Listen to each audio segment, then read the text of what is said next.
Thank you, everybody. Great to have you folks here. I mean, I see good interest in rooftop solar, and that is actually thanks, Arshi.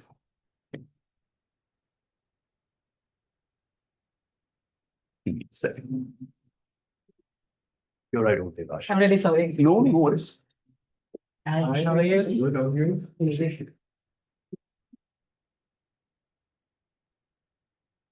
So yes, so yes, as we are progressing, actually India is progressing, marching towards residential rooftop solar. Let me the stats. I think people are well aware of.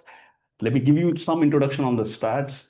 Right now, where we stand, I think we are close to around 18 gigawatts of rooftop solar, or 90, 20, close to 20 gigawatts. I think the slide will tell you that we have 20 gigawatts of rooftop solar. And with the Yojana, that is the Prime Minister's Yojana, Surya Muft Bijli Yojana, we have kind of made almost, I think, 6-ish or 7-ish gigawatts. So where this becomes very important, the Yojana, it's you should bear in mind that prior to this, the Yojana started in February 2014. Oh, sorry, 2024. Prior to that, we were hitting a run rate of 0.5 gigawatts per year. The last one financial year, we have done close to 3 gigawatts per year. So for people over here in this room, for the power terminologies, a gigawatt will typically give 1.2 to 1.3 million residential households worth annual electricity. You discount the solar time in the evening and all that, but it's the net calculations. So you can understand where things stand. And that being said, now we have an expert panel. We're going to discuss mostly the topic is going to hover around the Surya Ghar Yojana, the challenges, what it is. I'm sure a few of you are from Delhi, NCR. So what are the way to go about things and like that? One is that. The second bit is we're going to focus a little bit on rooftop solar along with storage. Now, storage is also becoming very interesting component to that. And the third bit is we look at a little bit on the peer-to-peer exchange. So, and what is that? That as we come to that particular point of time, we're going to discuss that also. So that's, and apart from that, we might add in a little bit on the policy side of things and where currently things stand. So that's about it. It's 2:10 right now. We'll have a brief presentation by my colleague Niteesh Shanbog. This is basically a rooftop solar study that we pursued for close to 1.5 years. So the results speak from the perspective of both distribution company as well as from the consumer. And this is purely, remember, the study has been done only for residential households. So that needs to be borne in mind. Following which we will have a discussion between my colleagues, my panelists who have come for roughly around, I think I'll check with Gurmeet for the timings of this. So yes, no, what I meant is like, because we started 10 minutes late, we might push it a bit. Okay. So what all this messaging is about is I would leave at least around good 20 to 25 minutes for Q&A so that audience can ask appropriate questions. And don't worry about it. If you don't have questions, we will have a lot of questions. So filling will not be an issue at all. So without further ado, let me start first with Niteesh, and then I'll introduce the panels. Once again, thank you everybody for coming, and we really appreciate your time and your curiosity to understand this. I'll begin. Yeah. I'm audible. Hello, I'm Niteesh Shanbog, and together with my colleagues, Dr. Sharath Rao and Dr. Rahul Tongia, we've pursued this study on residential rooftop solar in India. And we're looking at the trade-off between consumer benefit and DISCOM finances and why there's a mismatch. So the motivation for the study comes from the recently announced PM Surya Ghar Muft Bijli Yojana. So the aim of this scheme was to revive interest in the residential rooftops segment, which has been lagging in the past few years. So this scheme succeeds the MNRE Phase 2 scheme, and it comes with a higher subsidy. So the scheme is structured as such, like for the up to first 2 kilowatts, you get 30,000 per kilowatt. And for the additional third kilowatt, you get 18,000 rupees. And then the subsidy is capped at 78,000 for 3 kilowatt to 10 kilowatt residential consumers. So as you see in the graph, when you see the subsidy as a percentage of the capital benchmark cost, you see that the subsidy is higher for the first 3 kilowatts. So that means the scheme clearly targets the residential consumers in the lower energy consumption bracket. So let's see how rooftop solar works for a consumer. And all over India, net metering is the most commonly adopted metering framework across all states. So in net metering, what we see is that the energy and rupee flows don't align with each other. So what I mean by this is that when we look at the energy flows, you have a rooftop solar on your roof, and the energy generated, you first self-consume it. And if there's no demand, you export the excess to the grid. That's the energy flow. But when you look at the rupee flow, whatever you first self-consume, it's valued at your tariff slab. And the excess which you export to the grid, it's first offset against your non-solar consumption. And that is again valued at your tariff slab. And if there's additional excess or surplus, what we call, so that will be paid at a predetermined feed-in tariff, which is usually much lower than your tariff. And when we look at a discom, again, we see that the energy and rupee incentives don't align. So when you have more rooftop solar, the household procures less from the grid, and therefore the revenue to the discom reduces. And then even from the discom perspective, when there's more rooftop solar, the discom is procuring less during day or solar hours. But then they also have to supply to the consumer during non-solar hours, and that is expensive. So this banking and the lower revenues is a double whammy for the discom. So we've built a model, and these are the primary variables of the model. We've modeled for rooftop sizes from 1 to 10 kilowatt and annual electricity consumption from 300 to 9,600 kilowatt hours. We've taken all the policy and regulatory environment of the 4 states we are modeling, which is Delhi, Karnataka, Madhya Pradesh, and Gujarat. So the first thing from a consumer's perspective is the size. Size matters. So should a consumer oversize their RTs? So that's the question. So in most states, the answer is no, because the consumer gets a very low FIT for the surplus they generate. Except in the case of Delhi, where they get a very high FIT, which is equal to the APPC of the discom. Well, let me just pause you. I think people might not be aware with the terminologies. FIT is feed-in tariff. So that means for excess electricity that is exported, excess electricity. Now, I will not get into the semantics of it. You get a specific rate from the distribution company. And across India, this hovers at a different prices. So it starts anywhere in the range of 2 rupees 25 paisa. And for Delhi is the maximum, the most. You get close to 6 rupees. Okay. Yeah, that's what my colleague Niteesh meant by APPC, which is average power purchase cost. Yeah. The second thing that matters for the discom is for the consumer is where they're located at. So and the tariff structure of the place where they're located at. So again, we see Delhi has consumers in Delhi get a very fast payback compared to other states. And also we see that consumers who consume high, by the virtue of falling in higher tariff slabs, get a faster payback. The third thing that matters is if there's any residential electricity subsidies. So the presence of free electricity or deeply subsidized electricity expands or extends consumer payback because they're not getting enough value for the energy they generate. So if you see an example, a 3 kilowatt user with an annual electricity consumption of 1,500 kilowatt, in Karnataka, they'll need around 20 years to get a payback. But if there was no electricity subsidy, they would make a payback in 9 years. So why would a consumer in Karnataka, that kind of consumer, go for rooftop solar? So let me pause my colleague a bit on this one. So can we go to the previous slide?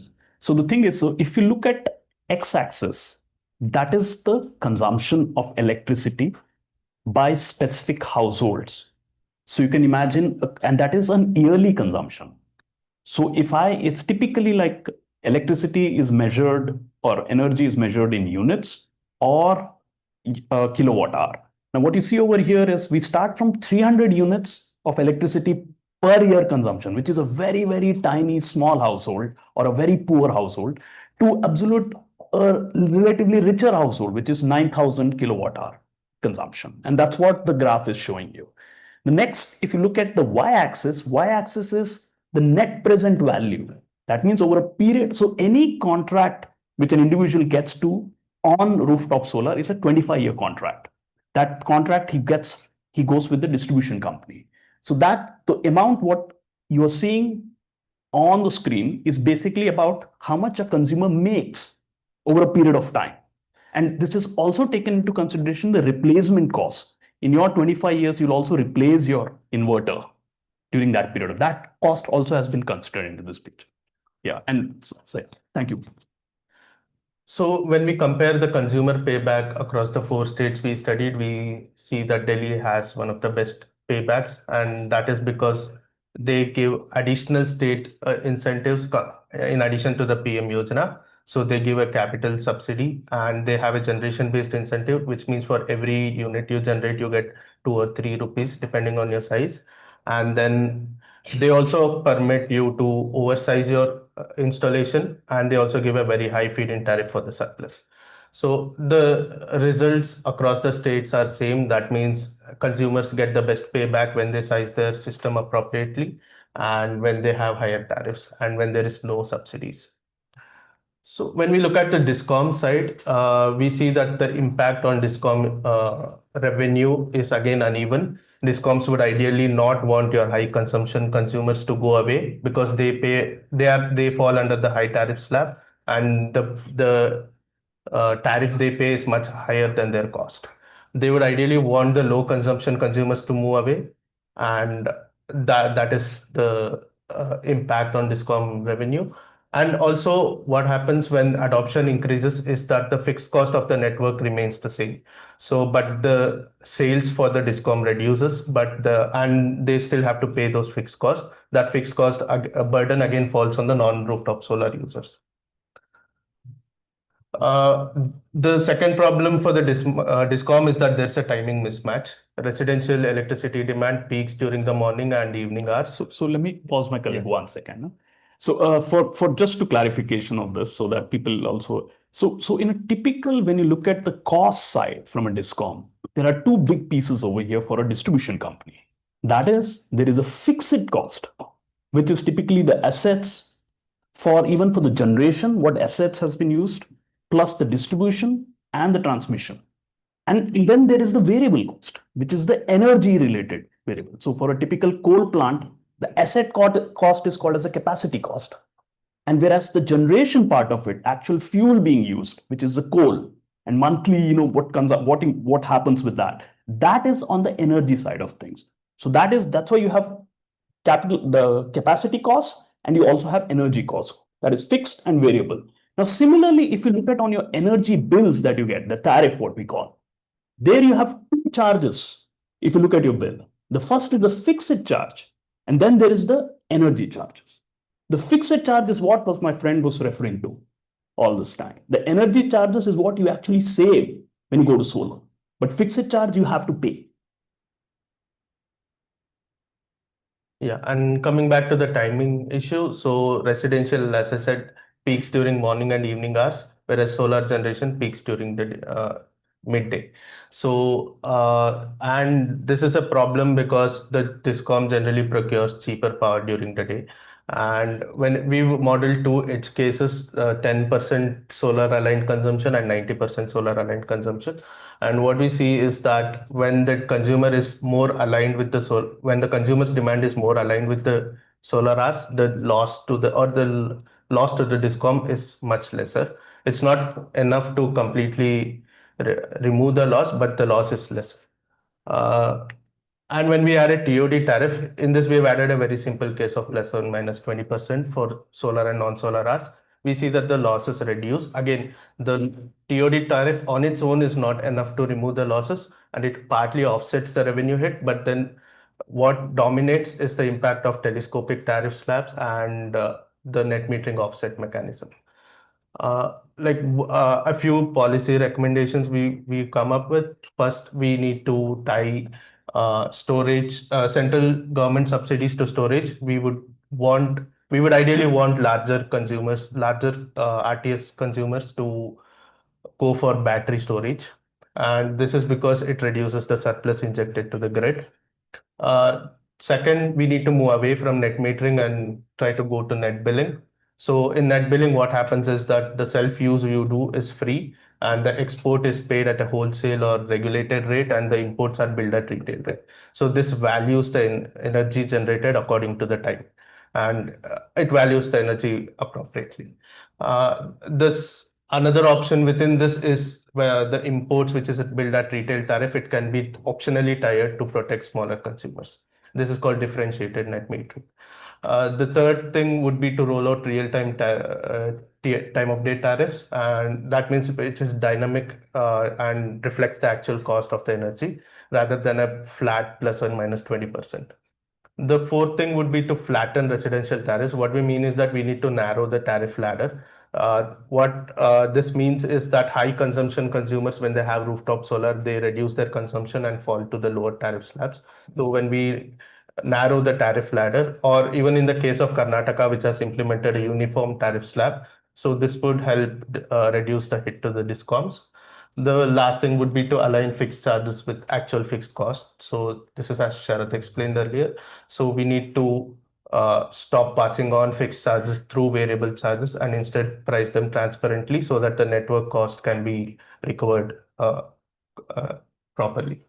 So yeah, so this was the study which we did, which primarily tried to identify the cause of misalignment between consumer and discom finances. Yeah. Thank you.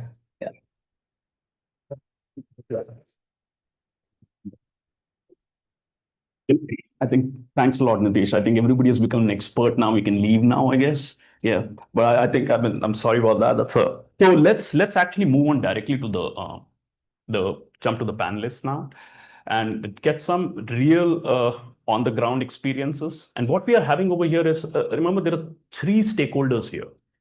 There's this gentleman from distribution company.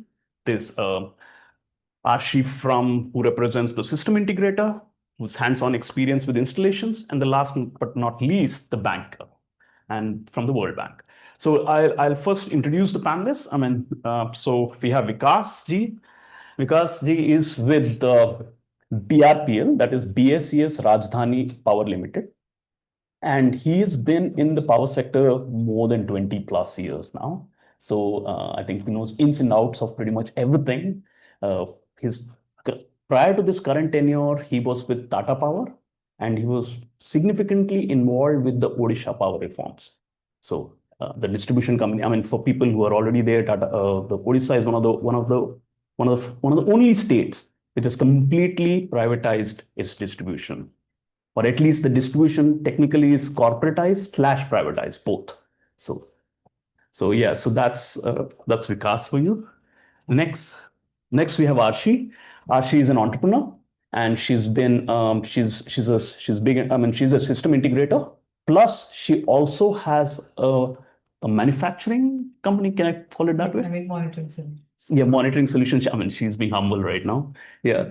So essentially, it's a hardware company. And remember, we are in India, getting into hardware business. It's quite something. So she's into that. So and I'll ask a specific question of what they do and all that. So I'll not get into that semantics. But remember, she's an entrepreneur, and she's got tons of experience in actual installations, and close to 20 megawatts of installation. That's a huge number.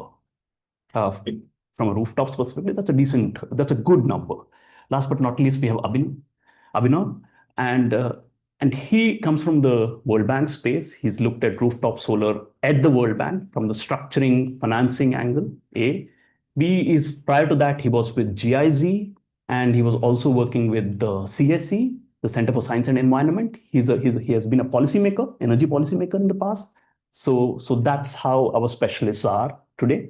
So let's deep dive. I have my cheat sheet, so that makes my life easier. So I'll start with Vikas ji. So what the best way, the first thing is so that people are also well comfortable to understand the scope of things. I would like the panelists to just briefly tell about what they do in their day-to-day life and what is pertinent to the PM Surya Ghar Muft Bijli Yojana. Right. Thanks, Sharath. Thanks for the introduction. So briefly give a little bit more details about myself. So my name, as all of you know, is Vikas Arora, and I'm currently associated with BRPL as head of renewables and key consumer cell. Now, as part of the renewables, the mandate that we have is to basically proliferate the adoption of rooftop solar in the BRPL license area. And when we say proliferate, it includes two primary activities. One is creating all the awareness about PM Surya Ghar, making people aware that this sort of a scheme exists and it exists for their benefits. And once they are convinced, then they basically come to the utility for getting their net metering done. So that net metering entire process is being handled by the renewables department in BRPL. So this is what we do under the renewables piece of it. And the second aspect is the key consumer cell, which basically is a dedicated group that BRPL has created for its high revenue based consumers. And when I say high revenue based, primarily consisting of the commercial and industrial consumers that we have. So yes, I'm looking after the revenue cycle management of all these consumers. So which basically involves billing them and then ensuring that the revenue is realized up to the extent that we have billed it. There is no revenue leakages involved in that. So this is pretty much what summarizes what we do on a daily basis. And I think it will be a good discussion in the next 1 hour or so that has been scheduled. So look forward to that. Thank you. Thank you, Vikas.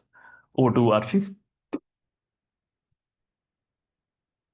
Hi, my name is Arshi Chadha. I'm the founder at Bridgeway Power. Earlier, I was working in my dad's company who's been into solar water heating for the last 30 plus years. So my dad's customers who wanted to switch to solar PV got me into the business. So they have been my mentors ever since. Since then, it has been a most dynamic industry. I wanted to like go abroad, have my study and everything, but then I met this Dynamics workspace. So earlier, what used to happen was that we were the ones following up with utilities. Now utilities are the one following up with us to put more solar. PM Surya Ghar actually proves that when the entire ecosystem is on the right path, what kind of scale can be achieved in matter of months. So this is like the most dynamic space to be in at this point in time. Plus the customers. Most of the customers, I can tell you, none of my customers have been unhappy putting up solar ever. It's the most stable thing you can put on your rooftop, most stable investment you can possibly make. If you're putting in your money, it's a 20% return. If you're taking money from someone else, it's a 7% net return. Then once you have the magic moment, when you stop receiving electricity bills, is something everybody loves. I mean, the value goes beyond. We are the ones who are expanding the systems for the same customer once they get the confidence. Technology is so robust, it just works for anybody possible. We just have to bring the ecosystem. And now what BRPL has been doing is like a crazy number. They're trying to get to 1 lakh rooftops in BRPL area only. This is going to be one hell of a journey and something very, like, really to look forward to. Thank you. Hi, good afternoon, everyone. Abhinav Goyal, Energy Specialist with the World Bank Delhi office. So my role primarily is in the renewable energy and critical mineral space, in particular context to today's session. So World Bank had a line of credit to State Bank of India since 2016. So that program closed in 2024, and then we had a follow-on program just to support the PM Surya Ghar, again with State Bank of India. So that's $165 million program. In addition to that, we are also discussing with the government currently for a much bigger lending program again to support PM Surya Ghar. So within the World Bank, my role is largely to prepare these programs, like design the programs to make them more efficient, work closely with the governments, whether it is the central government or state governments, and like in context to how these programs can support to long-term sustainability of not just the power sector, but to the overall economic development of the country. So Thank you. Thank you. Thank you, everybody. So let's now deep dive. I think I'll start with Vikas. Or I might mix it. So you know what? Let me also state it very clearly, explicit. I mean, let me state it beforehand over here that so you might feel sometimes the conversation is disjointed. Okay, because the discom sector, then we have system integrator, then we have World Bank, so it might get disjointed a bit. But you know what? Overall, what we're trying to do is get the whole picture. So you'll get you'll get parts of the puzzle. So just bear that in mind. Okay, so with Vikas, very specific, let's start deep dive into what is being done to improve rooftop solar penetration. I mean, what are the challenges you guys are seeing? I mean, let's start with that, like, because Okay. yeah, okay, let me add this a bit because my colleague Niteesh did mention it. See, Delhi is one of the most beautiful states for rooftop solar. Let me tell you why. We get a capital subsidy from the central government, okay, which is for 3 kilowatt, you can go up to 78,000. For even 10 kilowatt, you can go up to 78,000. B, you get state subsidy up to 30,000 rupees. Okay. C, you also get a generation based incentive. That means how much ever solar I generate, I get paid by the government for 5 years. Okay. And D and E, I think Niteesh has to say, he mentioned a couple of other points, which is slipping my head right now. Higher FI, higher feed-in tariff. Higher feed-in tariff. And related to- permission to over. ABPC, like Yes. Oversight. every state you'll get money in your bank at the end of the match. Yes. So you know what? So you have the most attractive then, but still, Delhi has not performed that great. If you look at the PM Yojana's website portal, it shows as of right now, the total installations in Delhi is only 18 megawatts, which actually she has done 20 megawatts on her own. So just bear that in mind. Okay, let's go. Yeah. I think a great question to start with. All of you must be wondering why, with so much of benefits that the Delhi state enjoys in terms of the subsidies, tariffs, regulations, why is it that Delhi is still not up on the curve there? So I'll break it up into probably 2 or 3 key points. So one aspect of it is, while yes, there are all these benefits that are existing there, there is one bigger benefit which is being given to the customers in terms of their monthly electricity bills, in terms of the subsidies that the government is giving today. So for Delhi, a consumer falling in 0 to 200 unit slab consumption is given a zero bill. The subsidy or the bill is basically borne by the government. Then we come to the next higher band of 200 to 400, where the consumers enjoy a flat subsidy of 800 rupees per month. And if we do a deeper analysis into what constitutes of the consumer base that we have, almost 75 to 80% of our consumers fall into these two brackets. And out of this, 0 to 200 is almost 50%. So despite the consumers being provided with a whole lot of benefits in terms of adoption of solar, the push for the consumer to adopt solar gets a little reduced due to the subsidies that are there in terms of the government benefits are there. That is point number one. Second point is probably what I would say is, let's now keep the economics part of it a little aside. We now come to the part where we see, let's say, for the rest of the consumers, or for even if I could say for the people who understand, who are basically educated, who are able to do some sort of a basic cost benefit analysis, they'll be able to make out that the benefits of installing a solar far outweigh the subsidies that are there, which nobody is even sure would last, let's say, next 5 years or 10 years or something like that. So now we analyze the problem to understand where the problem exists. So we basically I would say, categorize into two basic points that is there. So one, a whole lot of consumers in Delhi are still not, I would say, fully aware about the scheme, about the benefits of the scheme, and what all subsidies and what all benefits that they can get for adoption of a solar. So that is one aspect of it where the consumers, we can say, are not fully aware.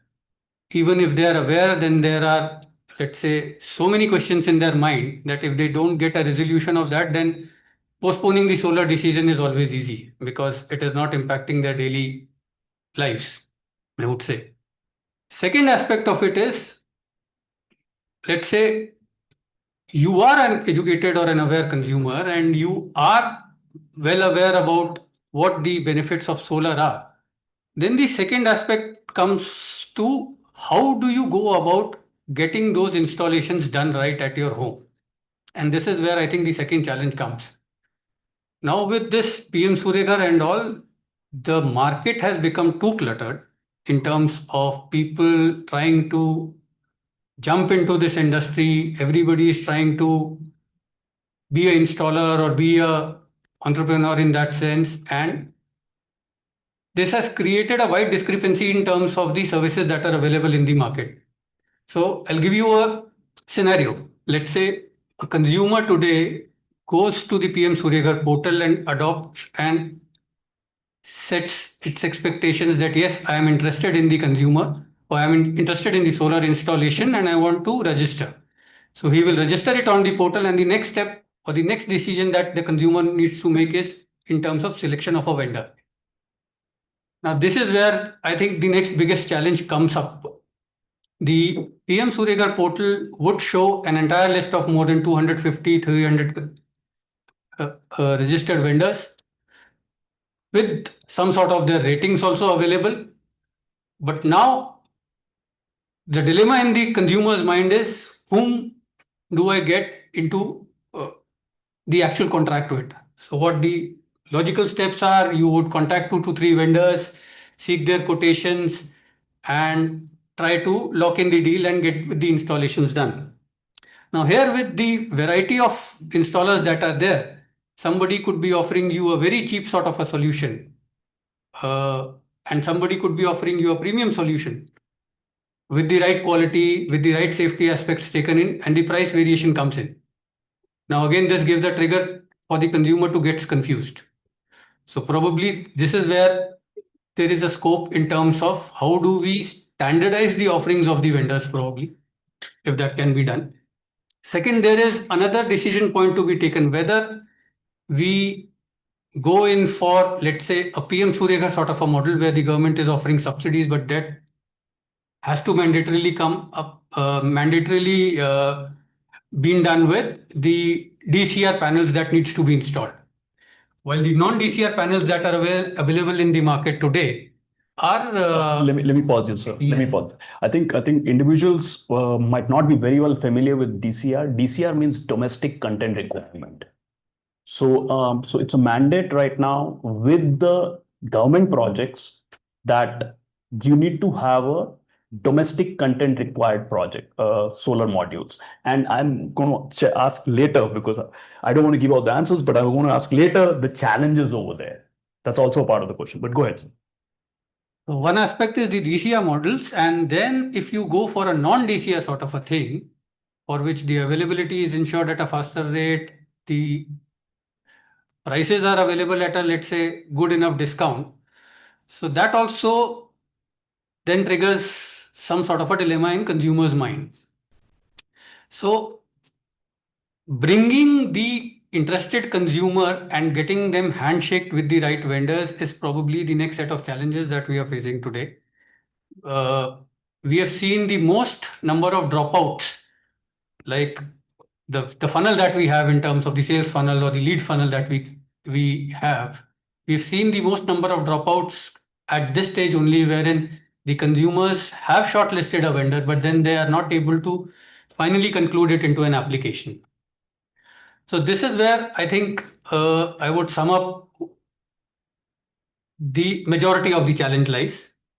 A small bit of it is also related to the demographics in which Delhi is there. Probably people in South Delhi put a premium to their rooftop spaces. So they might not, like to put it, or they would not like to give away the rooftop utilization that they have for their leisure times and activities.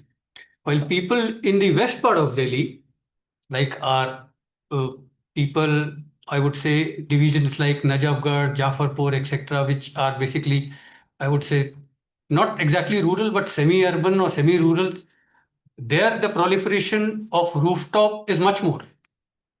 So some part of it is also probably we've got into discussion with some of our consumers who say whatever subsidy you give, whatever price that you might pay, or I don't want to spare my rooftop.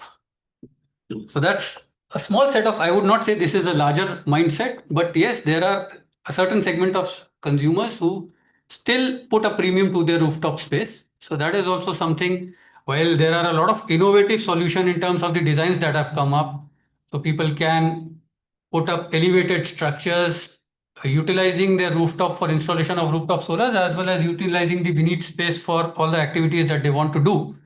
But I'm still not very much sure how much of that is being adopted. So in summary, I would say these are the three broad points in terms of the challenges that we face in terms of increasing the solar adoption. I stop here. I think the solution part of it, or what we are doing, is probably we can discuss a little later. Yes, Or- yes. I think we'll Yeah. pause at that part. Yes. Going to straight to Arshi. Arshi, can you just explain? You can be brief about this, or take your time on this. What exactly you guys do when from the scratch, from the time somebody logs into the portal, like somebody comes to you guys, and the final part of it when synchronization. Walk through people the steps to it. Sure. So that see, the idea over here is, guys, idea over here is not just that the policy side of things, but also to see the mechanics of it, what actually happens, so that you get a familiarization of what it's actually rooftop installation of rooftop solar means. That's the whole idea over here. So we'll just get a flavor of that from Arshi, and please go ahead, Arshi. So in Rooftop, we always say it's never between us and our customers. There are 4 or 5 other stakeholders that are involved. So it's everybody has to work together in legit terms. There is no get away from that. Now to give you a brief of how we process it and how things have really changed over the period of time. So it's not bad at all. It's a very good time to be in solar. I mean, we couldn't be more happier than we have been. Yeah, there are certain bottlenecks that need to be attended, but sooner than ever, we'll be skyrocketing. I have no doubt about it. So a few of the case studies you should see is how Gujarat handled it. Now that a utility has focused in Delhi, we'll get there. We'll touch the Gujarat numbers. So normally what happens is we run campaigns. We get interest from the customer. The only campaigns that ever works is your bill before solar is this, your bill after solar is this. We've tried all other versions, nothing else works. Then you get the lead in. Now, once you get the lead in, now even to my people, I tell them, like, you never heard of kilowatt hours before you were in our company. That's exactly the same with the customer. They don't know their electricity bills. So you need to really simplify the proposition for them. Have some like nurturing points. So solar is not a one-time hit. No matter what your economic status is, you'll still deliberate by like buying something of worth 2 lakh, 3 lakh, 5 lakh rupees. So you'll have to give customers the benefit of doubt. We reach out to them, we explain it to them what the proposition is and everything. We also qualify them for us and for their sake as well. If somebody doesn't have a roof space, it doesn't matter. Like if there's shadow or something, solar cannot be a thing for them. You should never put solar. We straight out say no. It doesn't make sense. If you don't have the electricity bills and you do have space, still it doesn't really make sense for you to go solar. Don't go for solar. Now it does. I mean, I'll talk about a few innovative models that Delhi has introduced that actually makes people eligible for solar who doesn't have a rooftop. It's called virtual net metering and group net metering. So there are varieties of business model. Also, Delhi has builder flaws and all of those things. So not everybody is actually eligible for solar. You need to have a roof space. Then there are a lot of conflict if you go to DDA. Although discoms have really given us a leeway that we don't really need to get all the NOCs from everybody. We kind of can do it. But again, people have their neighbor issues and all this. So these are like, solar is purely a human problem to solve. It is not a technology problem at all by any circumstance. Then things have been easier. Earlier, everybody has to invest in solar. Now the financing has been brilliant than ever. I was supposed to talk to Abhinav. NBFCs like PNB works like NBFC today. And all the nationalized bank are left, right, and center giving us the loans. Everybody's reachable. So you're getting a 7% rate of interest. Nobody gets a loan at that rate of interest. So getting solar is extremely easy at this point in time. Now that all the forces have come together, it just happened in the last couple of months. So we have to give everybody a little time to get onto it. But I'm definitely sure the kind of numbers we are trying to reach, we are going to get there. In terms of my business has like tripled since all of these policies aligned. Because there are a lot of missing pieces, right now also the vendors are mostly contractors and all that. So for solar, it's a low margin business. To get everything aligned, it takes effort. Like you have to hire the team. A team has to handle a licensing department, then there's a team that has to handle financing department, team has to handle customer department, post services, post sales service. All of these missing pieces are there. But since even utilities are coming up with how the lead generation should happen, all these things get standardized a little, what the messaging should be, the ecosystem will come into play. Everybody will actually be able to install solar. And what I really want out of this thing that utilities are doing is customer getting enough awareness of what they're getting. I mean, we are good vendors in a way that we make sure we don't cheat anybody. We are very, very much sure about that.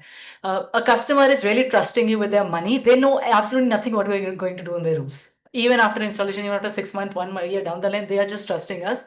So we need to make sure that trust stays put. Only where the trust gets lost, the solar will not make sense. Other than that, solar for anybody makes total sense. Thank you. Thank you, Arshi. I just did want to dive into virtual net metering and all, but let's pause there a bit. Abhinav, just want to give a flavor of what's World Bank doing in this space. You did give a brief this thing, but I want to get a sense of on the overall, structuring part of it, risks part of it. How has World Bank eased the whole process? So, thanks, Sharath, for that question.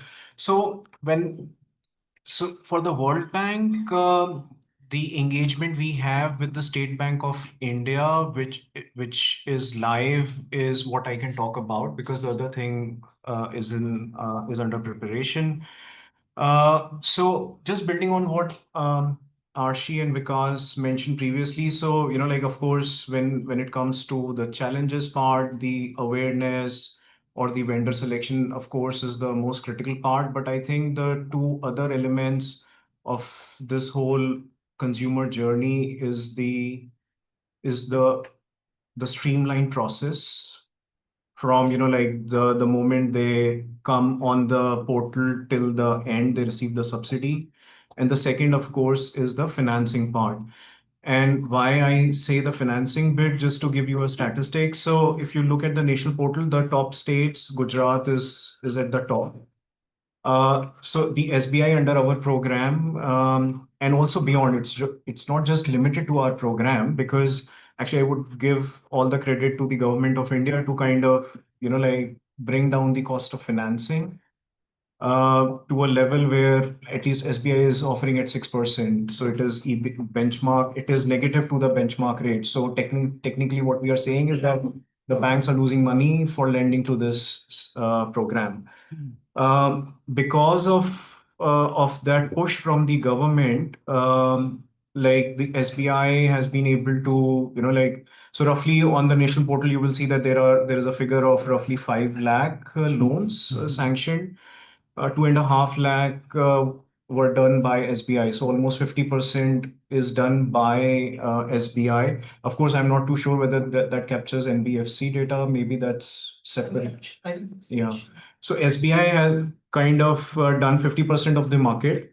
And the states, if you look, it completely mirrors, like, except for Gujarat, where maybe the consumers have not gone ahead with financing for rooftop solar, but all the other states like Maharashtra, Kerala, Andhra, Rajasthan. So all the states which are doing well in terms of the overall numbers are also, like, reflected in SBI's database. So I think somewhere, like, the whole idea of bringing in concessional finance has played a very critical role in the adoption of rooftop solar. And that's where I could say the role of the World Bank has been, because when we started with SBI since 2016-17, so for the last 7-8 years, SBI was made at the branch level familiar with the technology, with the product, with the processes. So when this program came, and then SBI was tasked, so SBI basically leads the for all the public sector banks, the PM Surya Ghar initiative. So then but in general, the risk element, I would say that, like, because up to 2 lakhs, there is no such even a KYC check, so to say. So up to 2 lakhs, they don't check anything. It's between 2 to 6 lakh. There is a KYC check requirement. So as compared to the CNI program, where, like, it was a more exhaustive credit assessment process being followed by SBI. In case of PM Surya Ghar, they have done away with most of it to make it as simplified as possible. including the complete digital documentation. Of course, there are areas of improvement in terms of, because there are some physical branch visit required by the consumer. So there are these areas of improvement, but at least in the last 1.5 years, there has been a tremendous improvement in terms of, like how to make sure that the entire process is adopted to a level where it becomes very consumer friendly. I will stop here and then maybe. Sure. So my question now, I'll do a segue. I'll talk about rooftop solar and storage. But we'll come back to rooftop solar a bit. Rooftop solar storage to Vikas.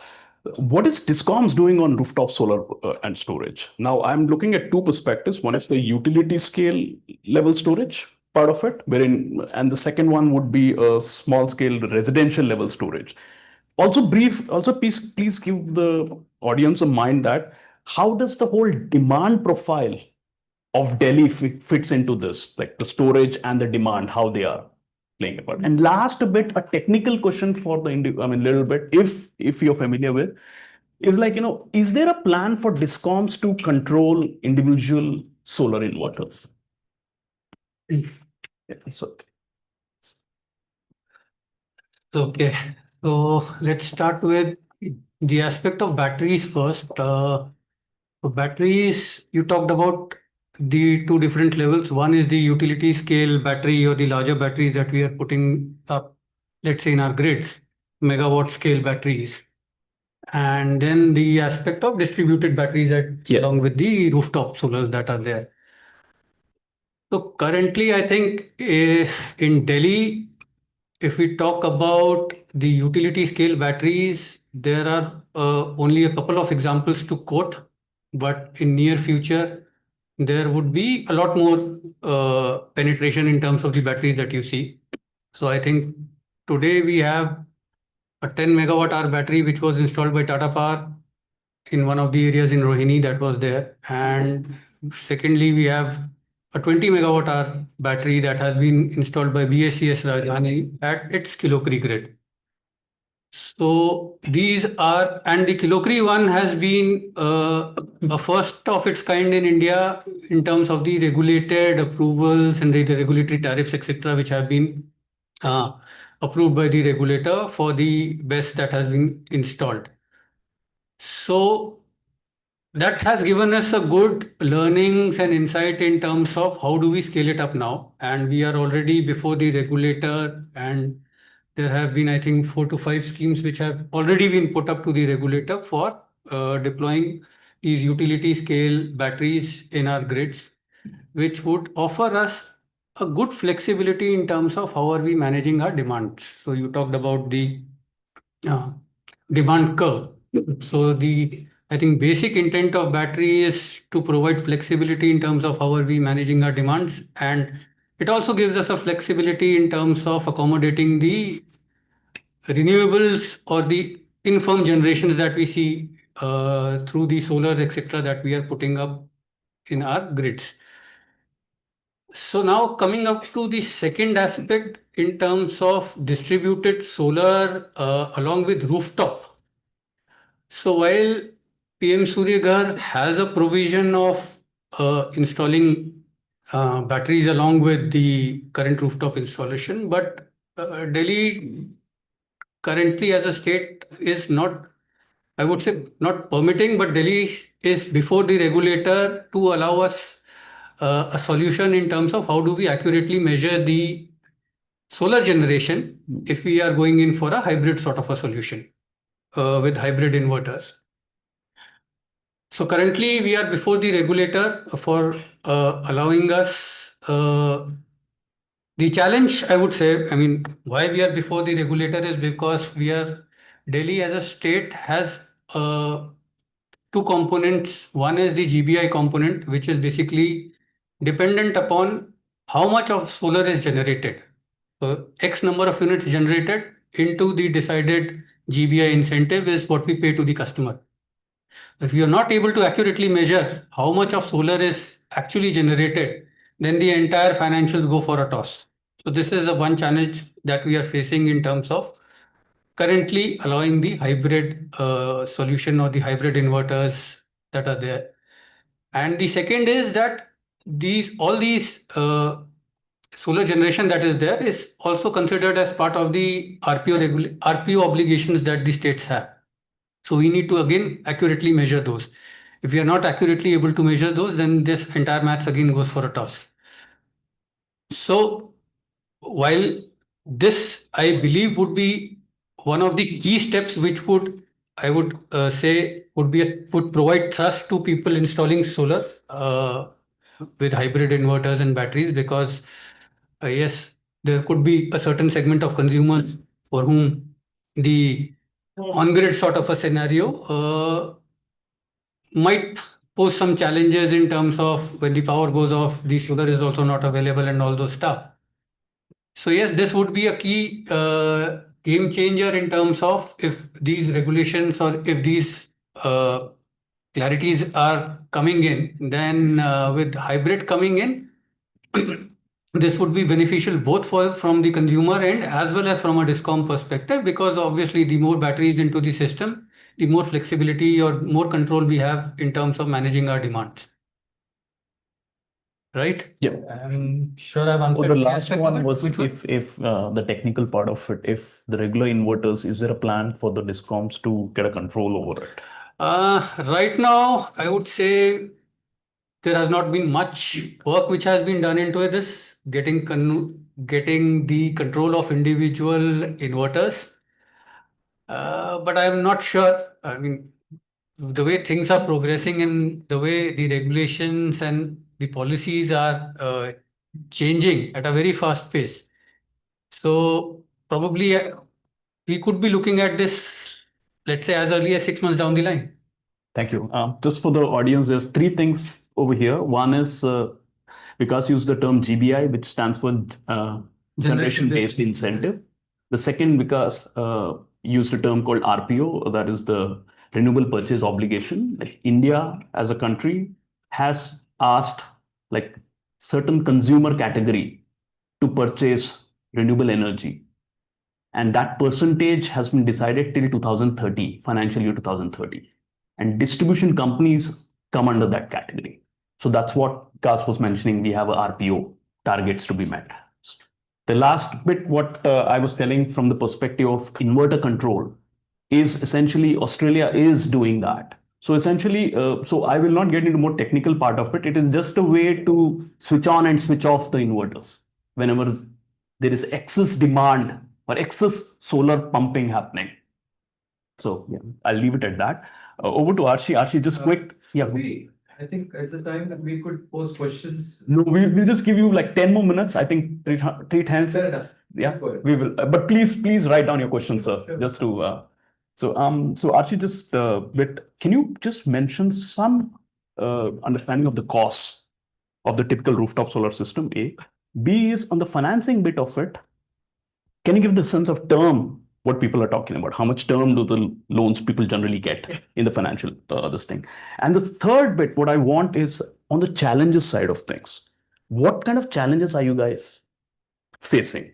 From the generator, it could be from the government, any kind of challenges that you guys are facing that needs to be addressed. Now, this could be also from the perspective of DCR, non-DCR and all that. So I put in two pieces. One is a finance piece, another is a challenges piece. Okay, in terms of finance right now, somebody can get a good system at somewhere like 50 to 60,000 rupees per kilowatt. Now, whoever is offering you that service, it will be an end-to-end service. It's like a product for you. You don't need to get involved, whether it's a licensing process, anything like that. The system will be put on your rooftop. Then normally that process takes that has really changed. It used to be 3 months. Now within a month, you'll get all the sanctions, everything done. Utilities have really streamlined the process. Within a day, you get your first approval. It's quite streamlined. What one thing utility does is, like only a few utilities like Delhi, they have an inspection done at the end of after the installation, which is mostly concerned about the electrical safety of the equipment. They're purely focused that they don't care what panels we put. They just want to make sure that it's electrically safe for the end consumer. So cost-wise, if you were to say, normally the loan that SBI and all are offering is about 10 years. So right now we have actually reached a point where your EMI will always be lower than your electricity bill saving. That was never the case before. In the last couple of months, we've reached there. NBFCs also offer 1 or 2 year plans. So wherever there is certain problem with the loans, then you have an option to go with an NBFC. That will be about 12 to 13%. But again, it's either 2 years or it's 3 years. So we have realized. So I was one of those people who have never worked in subsidy before. Earlier, it used to be that they used to help vendors payment. My margins are barely 7%. I could not have them hold my 30% payment. I would have gone out of the business. But now they've really simplified the process. I mean, it's PM Suryaghar subsidy portal is miracle. You just file, it moves after the installation. Within 10 to 15 days, you get subsidy in house. The kind of tracking they've been doing, state government, central, everybody's been after the utilities to get the inspection streamlined. So the process is like very, very smooth. Of course, there are always parts of it that can be improved, that where even our funnel drops. One thing is right now, which is basically it wasn't a problem before, but it is an organized structure now. It's a problem now. So what really happens with the electricity bills is nobody cared what our names were on the electricity bills. We never had to change the names as long as we were paying for the electricity bills. Now, once you get into utilities, have kind of simplified it. Earlier, even utilities never gave net meter if you had a problem with the name, and we used to tell them aapne naam dala hai, humne kya kiya usse?" So that used to be the case, but now utilities have simplified. You get a net meter even if there are some name problems on the bill, but because you're getting a subsidy into an account, it's a financial transaction. The check name and the bill name need to be exactly the same. Now, getting a name change process is not the renewable energy departmental utility, which is fast forward. That's a traditional utility. That slows down the entire process. Yeah. So then again, like Abhinav mentioned, even with the loans, there is still a chance that you have to go physically to the department. Now, recently there was a customer who we had to change his name on the Aadhaar. He's telling us, you go and do it. I'm like, sir, we need your fingerprint. No, you go and do it. I will not go. Now we have to cancel those orders. We can't do that. So this name change kind of a thing, or physically, like customer wants to be pampered. Anything that makes him do anything, he will not do. So we have to simplify the entire transaction for them. And that only happens with the licensing process or the financing process. Other than that, for the installation part, they have absolutely no responsibility for anything. We take care of the civil stuff. We take care of electrical stuff. They also make us do stuff we are not supposed to do. We all do all of those things. We need to get over the transaction. Thank you. Nice. Yeah, that summed it up. So can you share World Bank's experience on the battery energy storage systems and rooftop solar? Now, what are the challenges that you have experienced? I'm talking purely from the residential households battery. If you can explain what kind of challenges you have experienced in that space, and is there a way you have figured out navigating that? Right. So within the residential space, at least in our program with State Bank of India, the battery storage could be financed along with the rooftop solar. So that provision is there. However, the challenge lies more on the regulatory side, to what Vikas mentioned. Exactly on the I would squarely put that to the measurement of the solar generation in case of hybrid meters. If you don't have a DC meter, how would you measure the solar generation? And if you can't do that, basically that's the point where it gets stuck. So yeah. So while from a financing perspective, like our loan allows for that, but until and unless like there is a more system level change where like the way we are looking at the PM Suryaghar program just for rooftop solar. So because the need is very, very clear, there needs to be right incentives introduced to ensure that this moves forward. The need, why I'm saying, because if you look at the demand curves and look at the IEX rates during the evening hours after the non-solar hour, during the non-solar hours, it really touches the floor ceiling. So that clearly reflects the need of the flexibility required in the system, and battery could be one of the solutions towards that. But if it comes to the consumer, like I have to own a battery storage, so I need to be incentivized.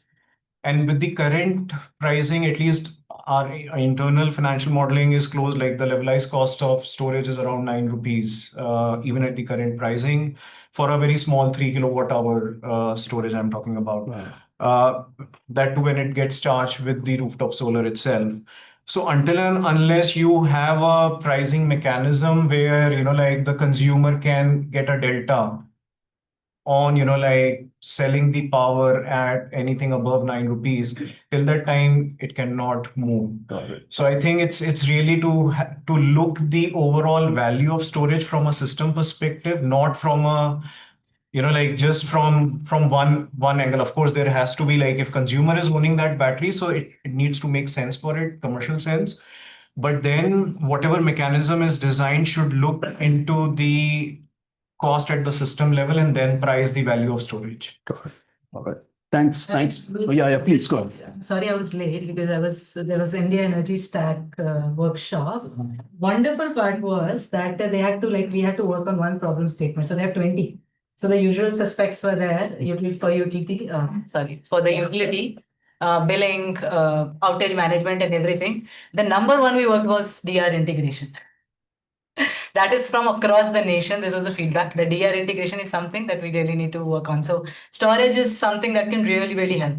So why we are not putting up solar or anything as much is because of the variability of the source.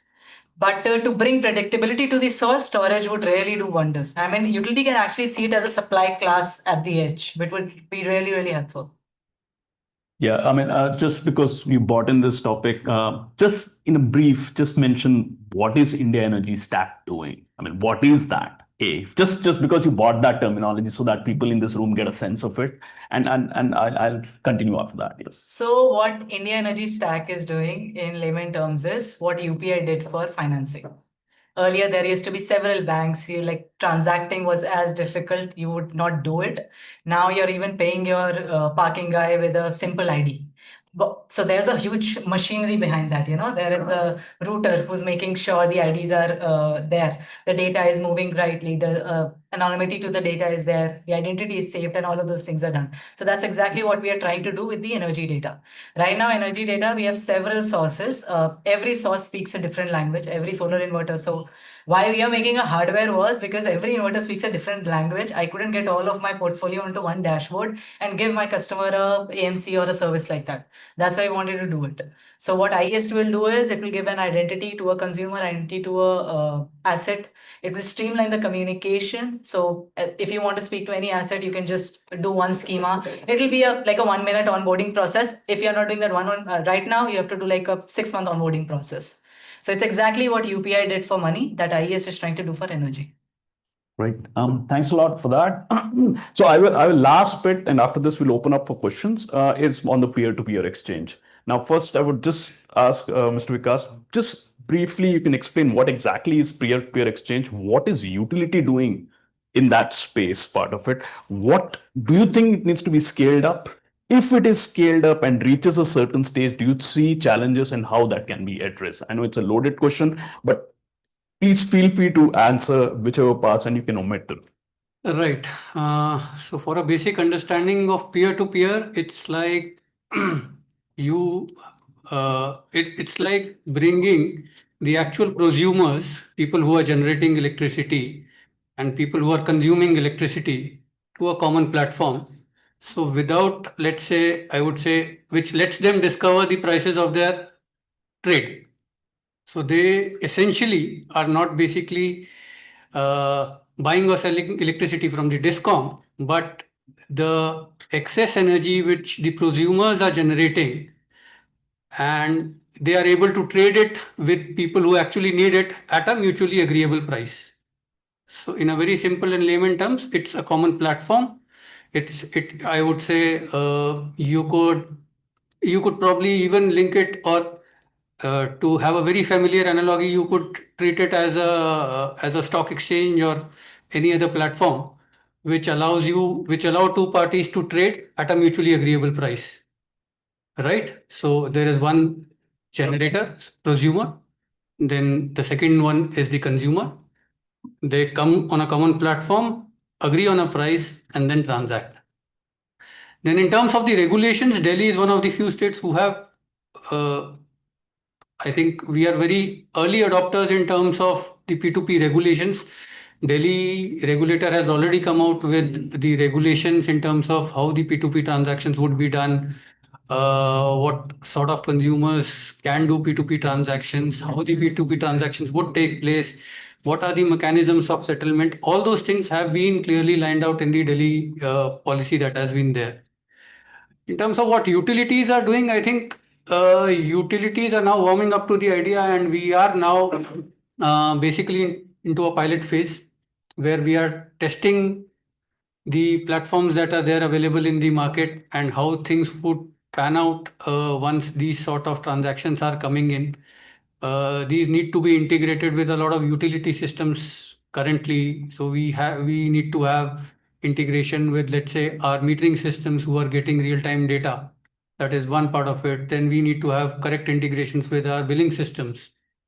So all those modalities are being worked out, and in fact, we are working with Arshi's team only to demonstrate a similar pilot for BRPL in our area. And in terms of, let's say, the benefits, I would say if this sort of a platform comes up, this again would be a game changer in terms of people adopting rooftop solar. So you would have a lot of residential demand coming in for rooftop solar, primarily because they would have surplus capacity to export to the grid during the daytime. When most of the people during the daytime are not consuming at their homes, they can easily inject those into grid and obviously discover rates which are far better than the current rates that are there in terms of the tariffs. And the counter side of it, who would consume? So with a lot of electrification which is coming in, so a lot of electrical fleets in terms of EV chargers, those are coming up. Then there is a lot of electrification in terms of the entire, let's say, DTC fleet is getting electrified. So a lot of electrification activities in terms of the conventional things are getting electrified. So there is a good, I would say, case for a supply and demand match at a time when a certain set of consumers are not having that demand and they are able to sell it, and a similar set of consumers having a requirement at that particular moment. So that handshake is being made possible through the P2P systems. So I think yes. Yeah, sure. Thanks. Last question for Arshi, and before we open it up. I just want about the utility aggregation model. Is there some understanding of this, what your organization is doing in anything in this space? If you can give a sense of it.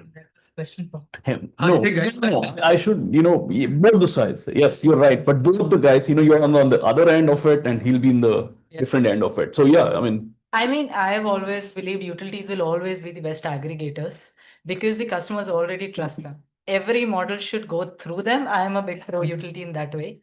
To give you an example, there is you need to explain first what is the utility aggregation model. Utility aggregation would be utility would bring together the consumers, a set of consumers, so a capacity at large, and then they bring together the vendors and they become basically the connecting them. And what it does is lowers the risk for both the parties actually.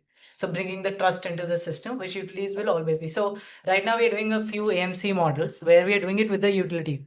Once you come from a utility standpoint, the customer will trust you, like they will give you the order right away. So, and also, we also want somebody, like we understand how fragmented the space is, somebody to make sure the customer gets served, because whatever asset we are putting is like a 25-year asset.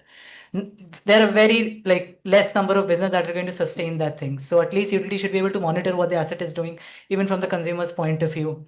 Now there's a wonderful model that Delhi is coming up with, is that a RESCO model. So they are aggregating rooftops. They will bring vendors in and they will have a RESCO model where you will only be able to charge for the electricity generated from the end consumer. There are no other liability. What utility is doing is they'll have a tri-party, like the bill, money will be recovered from the bill. That really lowers the risk for even the financing parties, because then it will come down to either you pay the electricity, the bill to the vendor, or your electricity bill gets cut off or something like that, so that the stakes are much higher than it used to be. So this is utility aggregation. Thank you. Fair. Thanks a lot.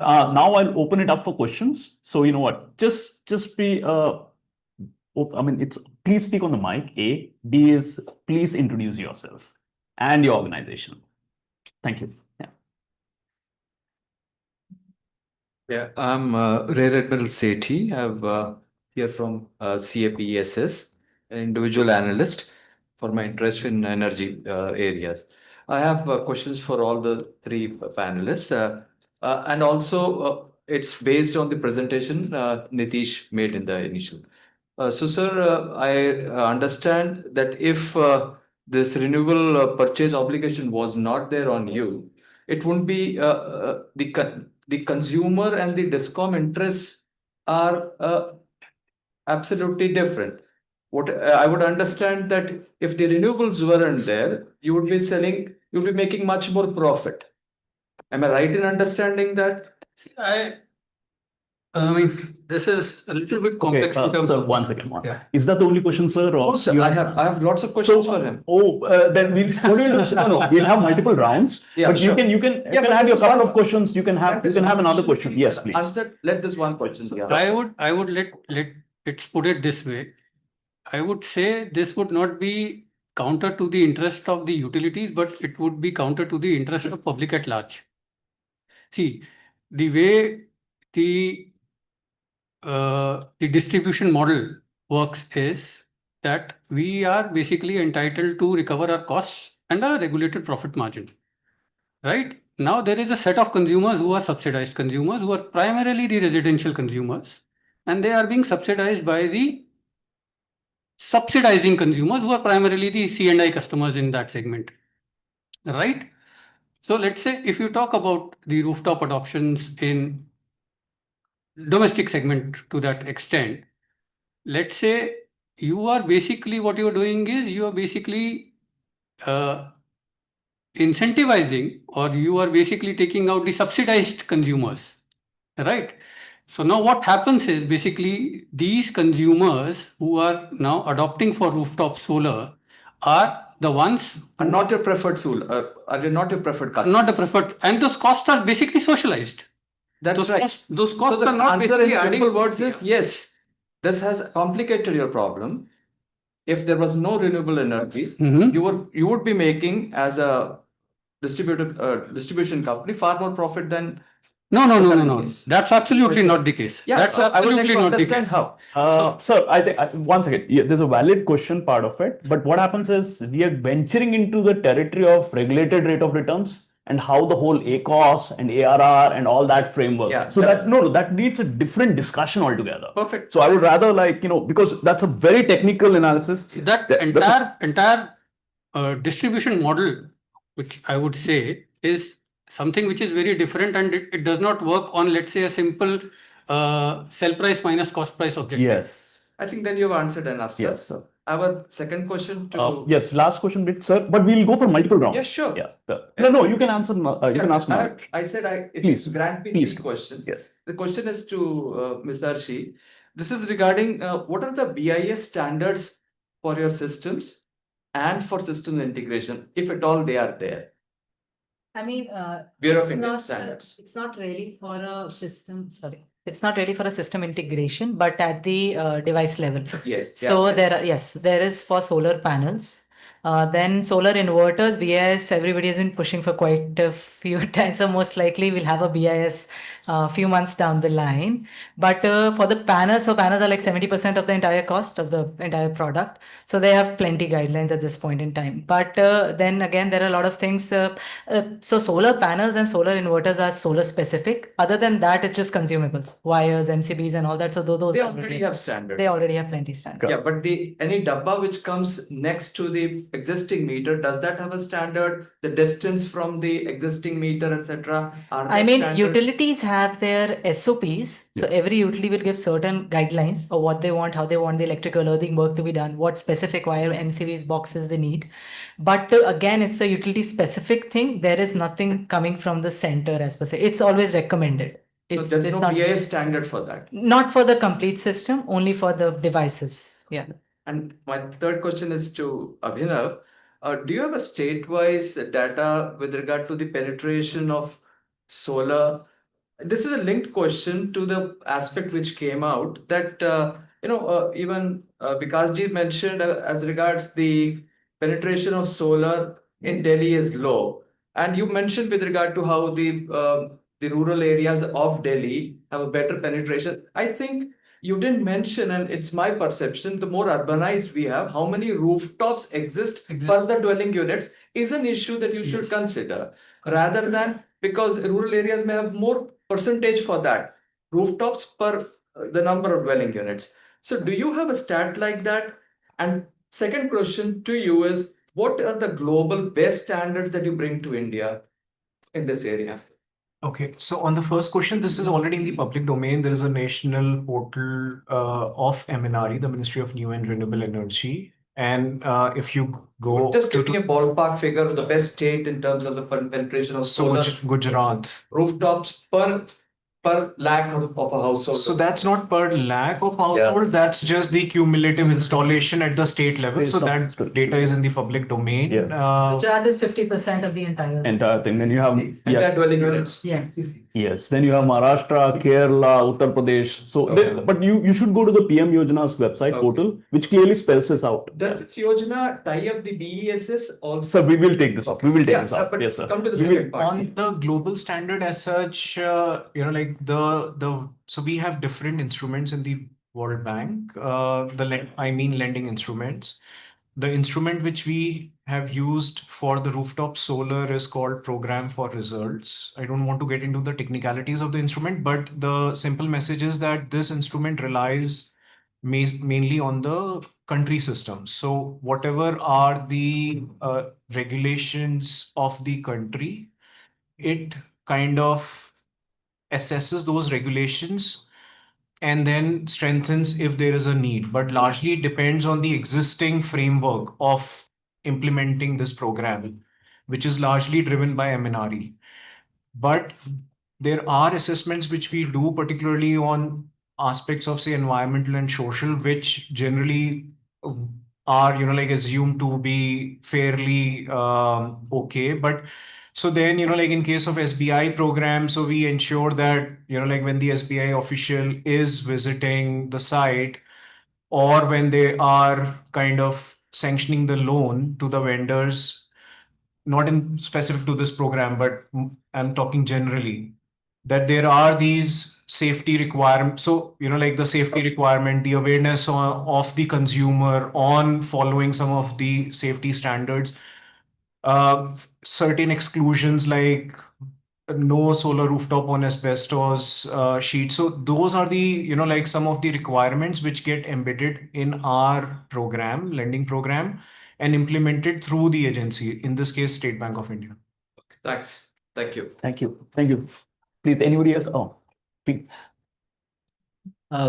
Yeah, thank you. My name is Hari Natarajan. I'm an independent consultant. I've been in the energy sector now for about 20 plus years. Quick comment. It looks like the picture is very rosy because we are talking about the Delhi situation, and probably Gujarat, like you all said, is also doing good. But a lot of the utilities across rest of India, I would probably not see the same story. So that was just a reflection. But the question actually first from the utility perspective, at least if I were to understand Niteesh's presentation right, the utilities are definitely going to lose out. They're already losing out, but that's only going to increase as the penetration goes up. So there's probably a threshold of penetration till which you're actually quite comfortable. But beyond that, are we talking about a reimagined utility that doesn't have those fixed costs for, the large power projects and are actually more smart grids dependent on local districts? So just a quick thinking on that, not necessarily details. And then to Abhinav, I think the terms for the loan that you mentioned, no KYC until 2 lakhs, 7%, 10 years. Is this primarily coming for your program? Because in other parts of DRE that we are working on, this is impossible to get, right? And I'm also not convinced that this is easy to get even under this program in other parts of India. I'm not sure. So would be really good to understand this because this is a game changer for DRE as a whole, not just rooftop. So curious to hear that. This is a question coming as also a representative of CLEAN, which is a Clean Energy Access Network, which is an industry body of DRE players in India. So yeah, thanks. Yeah, just to say, Mr. Hari's point is DRE is distributed renewable energy. No, that's fine. That's fine. Oh, sure. Yeah, that's good. That's good. Yeah, please go ahead. No, actually, we know. Name and Tirthankar, I work for WRI India. So we recently as recent as August 2025, we just completed a ecosystem level survey of, not survey, it's an expert discussion. In 6 states, we got around like all those ecosystem. There were developers, discoms, then there were bankers, not just the bankers, the NBFCs as well, plus the other players as well, who are basically suppliers of these wares and other things. Now, obviously, the consumers plus the consumer associations as well. So the 2 points actually, which is relevant over here. One is definitely the discom part. It is not that like nobody is actually making profit other than the private discoms because they have a different ball game altogether. Their objective function of operation is totally different from a public discom as of now. Just to give you an example, in Assam, they are actually kind of so Assam was one of our state and also Himachal Pradesh and other big states are there. But in Assam, what was the major problem was that for like those who are actually consuming 100, even 100 units, that is a no-brainer for them because their supply of power to them is actually close to 9 rupees per unit. And if they're even generating rooftop solar, then it is basically they're saying that look, my maintenance cost is not getting cleared up, and MNR is not even paying for that. For your Kusum, you can even get per unit charge of 40 paisa for even the units that you are fitting back into the grid. For rooftop solar, you basically have nothing. So that's a big issue for them. Second thing is that grid integration. If you go to any states, like any of these central Indian or any other states, outside the state capital, there is a huge fluctuation of grid stability, for which the developers are selling at least a 3 kilowatt system size equivalent of stabilizers to actually feed in back into the grid. That then again, this doesn't happen. So there is a huge issue in the technical part. On the finance, SBI itself, we actually covered at least in 6 states, we covered at least like 10 to 15 SBI branches. Particularly, we have covered our branches as well, but at least in 10 to 12, I think, not 15. So over there, Kerala, which is one of the most promising states, there they are linking up with the KYC and everything is fine. They're linking up with your CIBIL score. Now, anything less than 750 is a double-digit interest rate. So that is not the case for if you actually move out from the urbanized states of India to any of those kind of states. So I think it's not a comment, but it is actually linking back to the new program, which is more Hari sir was mentioning that if you actually go to the rural, that 800 crore scheme that is coming up, what are the kinds of, I would actually love to hear from Arshi specifically, if you have any experience because your ecosystem level, you have been talking to others. How are they actually managing this situation? Because it's a kind of a big issue for the developers as well. Because the subsidy doesn't now come to the developers. The reason we are not going to other states is because of these kind of problems. So let me give you a very simple example. In Delhi, we have a very centralized thing for all 4 discoms. So if you want to get a solar inspection, you have like 4 or 5 people in one particular dedicated department that you have to interact with. Over the years, you build relationships and all, and they also understand. So if there's anything, they'll cut back to you, you'll have a conversation about it. Now in Haryana, given how big the state is, for every 1 kilometer, I have to interact with a different department. I have to go to a subdivision. For me, for my licensing team, entire process completely changes. Now we move to Meerut, it's an entirely different process. For getting a meter application, so in Delhi, the net metering has always been a bliss. Like there was no problem at all.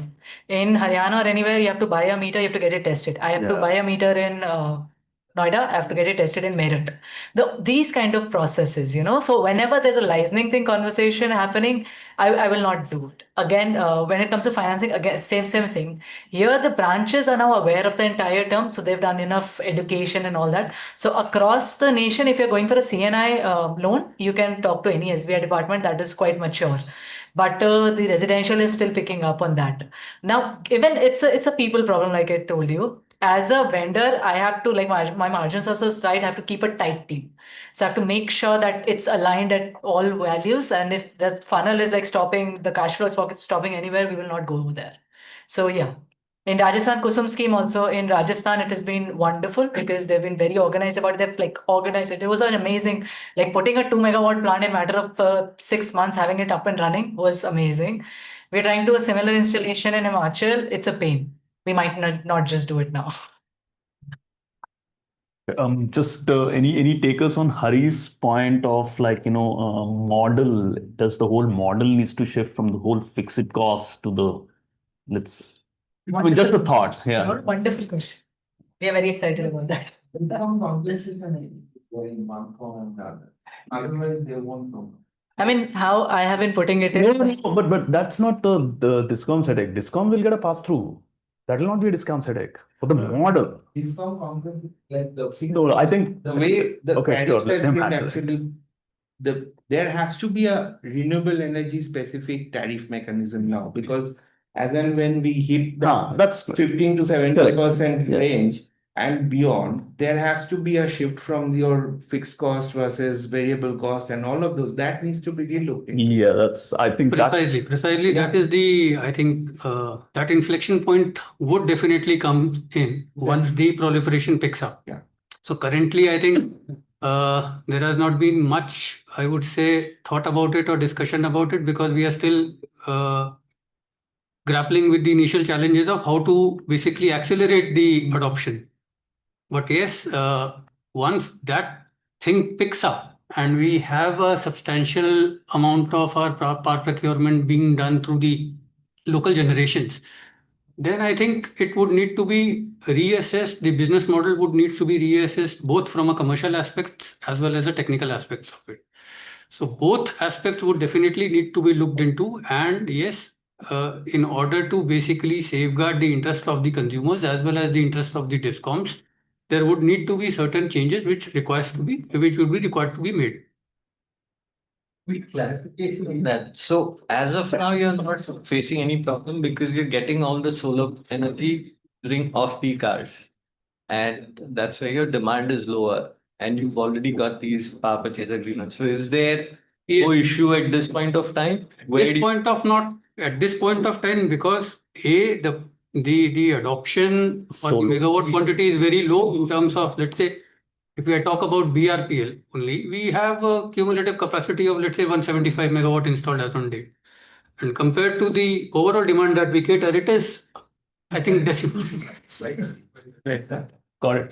So yeah, sure. So yeah, Maybe I can respond to Hari's. I know that the question was there. I thought I'll ask that. So, Sorry. Hari, this scheme is specific, or these interest rates are specifically for PM Surya Ghar, not for DRE at large, and that's also driven somehow from the government itself. So, I'm not privy to the entire genesis of it, but generally in our program, I can talk about the CNI where, in 2016-17, the interest rates were in double digit, but because we brought in the concession financing with a lot of CTF concessional loan to SBI, SBI was then able to on lend at much attractive rate, at least 3% lower than what the other banks were offering. But in case of PM Surya Ghar, even though we all again brought the concessionality to SBI, but this rate below EBLR is something which is driven within the country, not coming from us.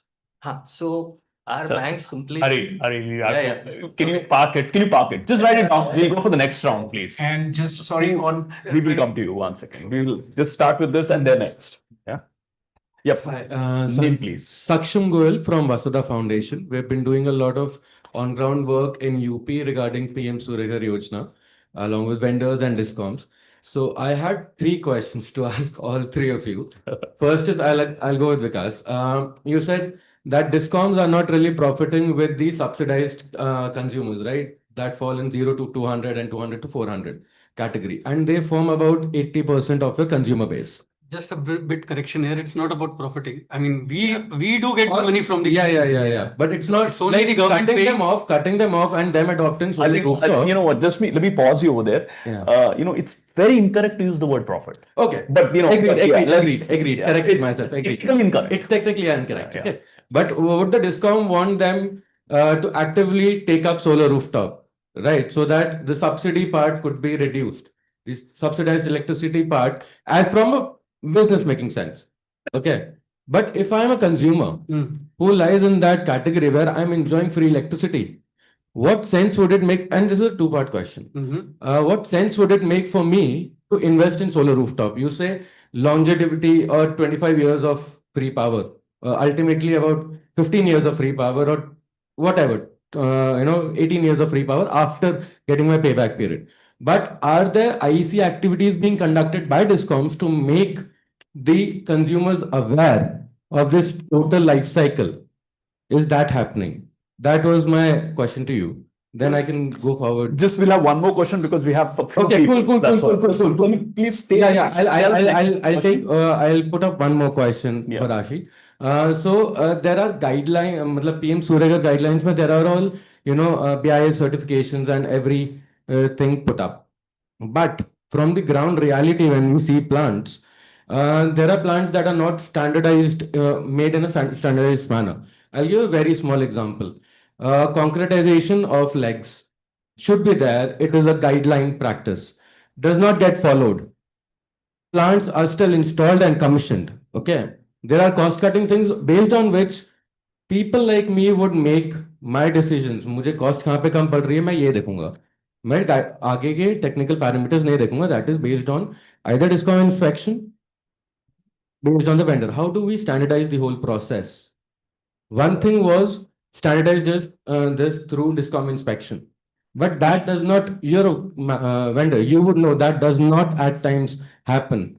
To be talking very candidly in such a forum, discom officials at times would not even. Let's pause over there. Let's answer it and let's move on to the next question. No, please wait. I'm sorry about this. You have to bear with me also because there are. Sure. No worries. These two questions. Please go. Okay. So first, targeting the 0 to 200 customers, and are we doing enough in terms of promoting the activities?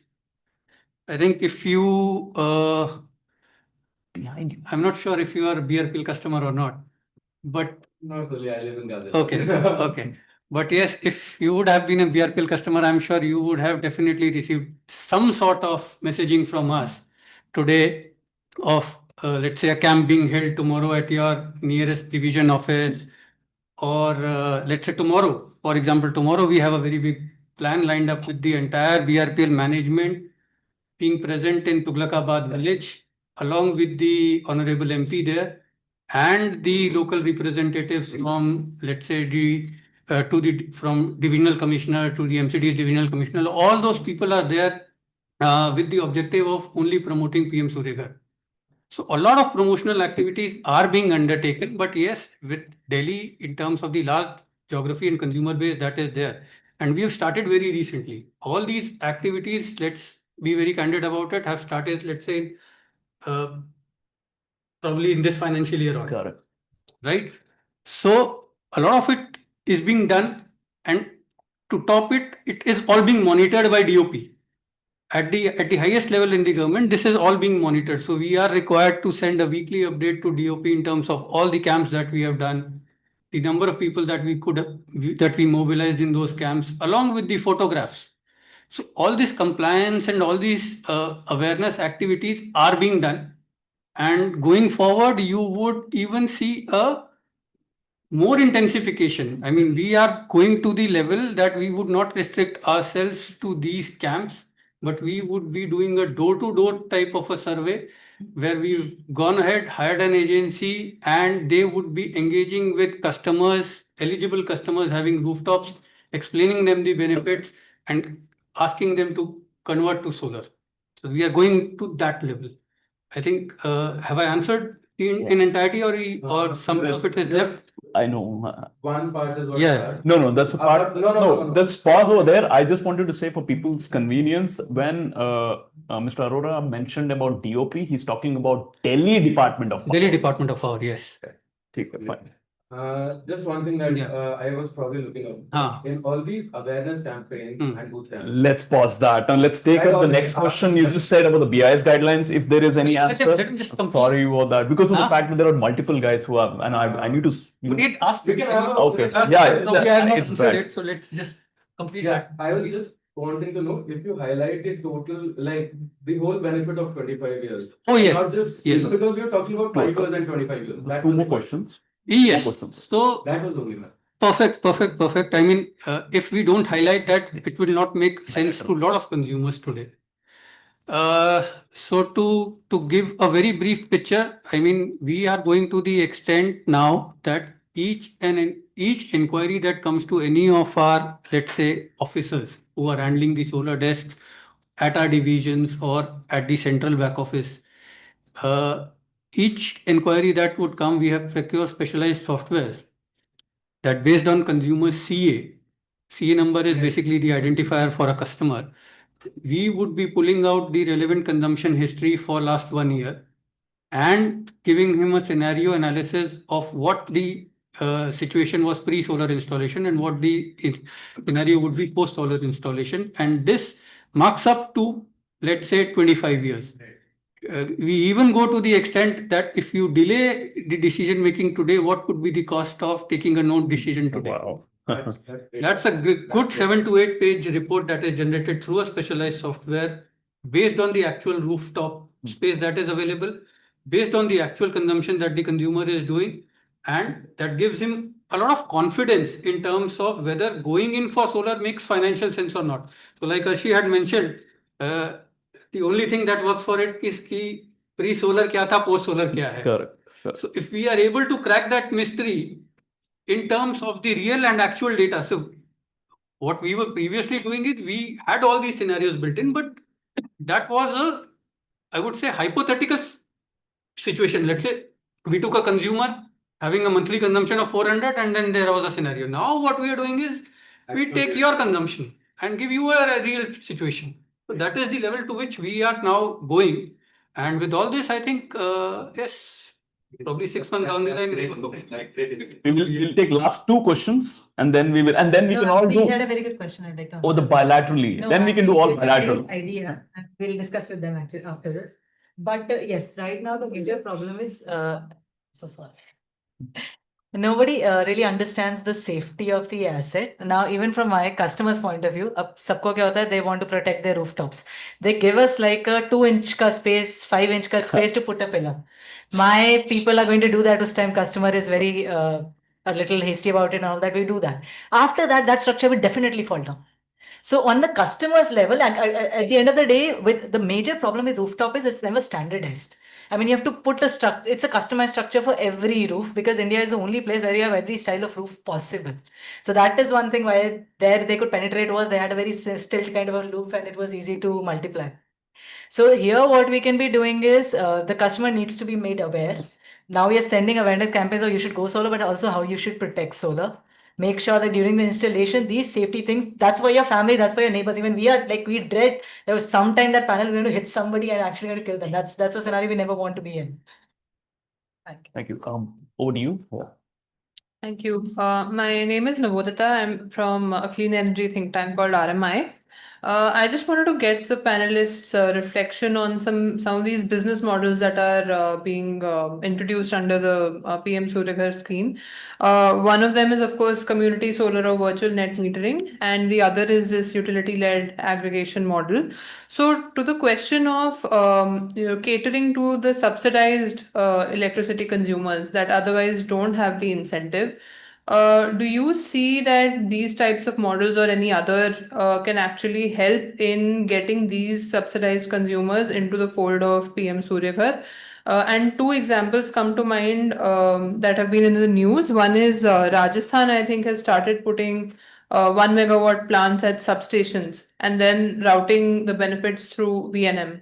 And I think Odisha is now has also submitted applications for utility-led aggregator models to cater to certain smaller consumers. So is Delhi considering something like that? Are there practical challenges with this? And if I can just add to that, are there parameters that come to mind that you think make certain models better for certain areas? I think to the point that Sir was mentioning, is it better to have community solar in, let's say, more rural areas as compared to urban? And is ULA better for a certain geography or not? Just those two. Okay. So, to answer to your first question, is Delhi considering a ULA or a community sort of a model? So definitely yes. So we are before the MNRE, and we all three DISCOMs of Delhi have already submitted a proposal for ULA. But the modalities of ULA which have been proposed by Delhi DISCOMs are a bit different from other states, like you mentioned, Rajasthan or probably Odisha. Considering the type of tariffs that we have, considering the type of consumption mix that we have basically proposed a model which would suit the requirements of Delhi as a state. So we have, let's say, not proposed, so 0 to 200, who is not paying any bill today, asking them to pay, let's say, hybrid RESCO charges would not make sense. I don't see any takers for that. So based on the consumption mix that we have, based on the demography that we have, we are already before MNRE, and we've already submitted a proposal under the ULA model for allowing us to implement this under the PM Surya Ghar, right? And the second aspect of your question was with regard to virtual net metering, right? Yeah, virtual net metering, and also if some factors make certain business models more suited for certain geographies or demography. And if you can also clarify, so that now these ULA models that have been proposed are for the subsidized consumer categories, or is it region specific? No, I would say what we have considered is probably some set of subsidized consumers would definitely come in. Not all. I mean, 0 to 200, as I suggested. If we include those, there would be no takers for that. But yes, the other segment, which is into, let's say, a next bit higher slab, they have been factored in, and obviously other consumers into the higher consumption slabs have been factored in because it makes most economic sense for them. So the way things would work out is, let's say, we would be aggregating the demand of these eligible customers in Delhi, and based on that aggregated demand, we would be coming out with public tenders for empanelment of vendors who could implement rooftop solars at a predetermined price. Now, that predetermined price has to be something which is basically lower than the current ABRs that the consumers are paying. Right? If that factor does not kick in, the price discovery does not happen in a way that the consumers are not, I would say, incentivized for adopting rooftop solar, then this whole model goes for a toss. So this is how we structured it, so that the probable discovery of tariffs should be lesser than the actual electricity price that they are currently paying. Now, coming to your question in terms of the different business models and if they are significantly different in terms of adoption in different parts of the area. So I would say that adoption of business model would basically be catering to the constraints that each demography possesses. So VNM probably would be a much more suitable option for consumers, let's say, who are putting up in DDA flats, or who are putting up in, let's say, the 4-story buildings that have come up. So for them, a single rooftop ownership, but split into 3 or 4 dwelling units, that could be a suitable model for them. Group net metering is another model for a consumer base, or for a consumer type who has multiple installations across the license area. So depending upon the constraints that each consumer has, probably the applicability would be more of consumer specific rather than a area or geographic specific. Maybe I can just add a couple of points on this. So on the business model side, if you look at it, there are essentially two sides of it. One, there is a RESCO model, or the hybrid RESCO, which Vikas mentioned. So that was largely driven by the fact that the RESCOs would not want to work with so many individual homeowners and kind of, like go into the bill collection or, so they wanted one central utility to basically offtake the power and settle their bills. So that's essentially the driver for the RESCO model. But then it could be not just for subsidized consumers, but consumers at large. You can read the example of Andhra Pradesh, perhaps if you are more interested in subsidized consumer category, because they have come out with this ULA model specifically targeting the consumers who are subsidized, like who get 200 units of free power, but then the utility itself is owning. So they call it the EPC mode. So utility is owning because overall they are basically able to, from a state perspective, save on the subsidies which are recurring in nature. So the idea would be that 4 or 5 years down the line, that subsidies would be significantly reduced. So that's the driver for them. So each state will have its own driver for promoting. I think the ministry has allocated around 3 million of the 10 million households under ULA model. So we will see eventually how this gets implemented per se, but from a concept and the intent, it is quite excellent, I would say. Great.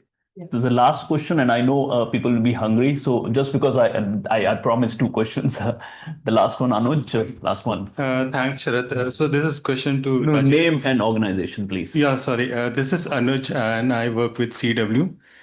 This is question to Vikaji, and I think, sir, give us an imagination about VNM and P2P, and which we all have been reading in regulations and documents and many other things.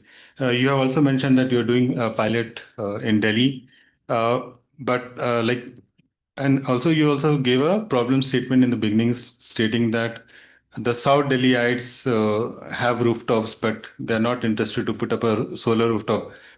In future, do you see that their electricity bills somehow reflect the green component if they wish to be part of it through the VNM, P2P? And the second question is since you are here as a utility, how fast are we going to see some real results from this VNM, P2P? Yeah, that's my question. So VNM, I think, is one thing which is surely likely to catch up. I mean, now I think people are exploring models where VNM is not, say, let's say, restricted to a rooftop space on that specific building or on that specific apartment. So VNM is being explored from a scenario, let's say, where you identify a warehouse space. You put across the panels there, and then the appropriation of energy is done for residential households. So if this sort of model picks up, so then I think the spread or the adoption of VNM would be pretty fast. And this definitely would, I would say, encourage a lot of people, even people like the initial thing that we mentioned, people who don't want to, let's say, give up on the benefits of their rooftops. They would also probably catch up because the economics would definitely make sense for them also, and that would affect their bills eventually. So at this scale, if this sort of proliferation comes in, VNM would definitely see a kick in. And P2P, obviously, I think, is a simple, pure mathematics and business case game. I mean, who wouldn't like to have electricity at a price lower than at what they conventionally buy? So I think during the course of the pilot, we are in discussion with some of the battery chargers and EV stations who are basically giving us a free hand. Yes, if what the utility tariff is, if you allow me electricity below utility tariff, I'm game for it. So I think that pure So commercial. to just simplify, in a solar panels will stay the same everywhere. It's just a business model problem. Now Delhi has pretty much covered everything. You want to put rooftop solar, go for net metering. You want to sign up a fixed contract with somebody where you're not putting rooftop solar, get it for VNM. If you do not want to sign a fixed contract, go on a P2P basis, have a rolling basis from the same VNM plant. So it's just a billing mechanism at the end of the day, and it's always a billing mechanism even if it's on your rooftop. so that the billing thing has been simplified. It's given us a lot of opportunities. Now, earlier we started doing Kusum, we are not doing Kusum anymore. We are putting up a community solar project here. It's much higher tariff rate for us. Everything is much more aligned. So it's an opening up the market space. I was one of those people who had a first VNM connection in Delhi. It took me 1 year to get my client on the bill. Normally clients get very convinced. So he was convinced with this idea. I was like, don't put 3 different plants, let me put 1 plant. It took me 1 year to get him a net meter. But then eventually he's very, very happy. So VNM generally for a customer makes a lot of sense, because otherwise you can just group the percentages accordingly, you know. You're not tied up to a single meter and all of those things. So even from grid perspective, it makes a lot of sense. Perfect. Right. With that, we will kind of conclude.